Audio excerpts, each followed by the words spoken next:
在新德县德北市呢是传出哪像是拐囡仔的事件。这是一个妈妈伊带2个后生去参加这里面的活动，结果在咧排队的时阵，这囡仔煞险啊，互一个无熟悉的阿婆甲牵去。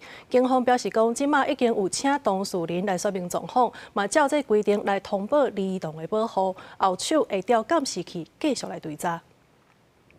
新德县德北市礼拜下早新国里有里长伫夜市办里民活动，算哪像发生拐骗囡仔的事件。活动迄天，一个阿母带2个囡仔去参加活动，当咧排队领物件的时，其中一个囡仔煞去互一个无熟悉的阿婆手牵咧要带囡仔走，阿母带一条赶紧冲过去牵后生。有民众听到这款代志，拢感觉真恐怖。是很可怕的事，所以在家其实我们都会有告知孩子们，不管是人家用糖果或者是任何食品来诱拐你的时候，都一定要谨慎，告知爸爸妈妈。本来就是家长要把小孩子牵好啦。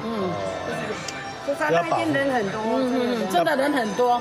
事后当事人甲代志写伫咧网络顶，落尾德北警方看到了，并且阿母到分局说明状况，而且也照规定进行儿童保护通报。分局嘛已经调监视器要追查。民众已到本所说明，依规进行儿童保护通报。本所将调阅周边监视器，以利后续侦处。在此呼吁，请市民朋友切勿恐慌，并提醒注意幼童安全，勿让不法分子有机可乘。本所亦会加强该区域巡逻。有民众指出，过去捌听过有人伫公园拄到这款情形，警方嘛呼吁，请民众带囡仔出门，就要注意安全。后续警方也会继续追查了解状况。记者杜君和新店报道。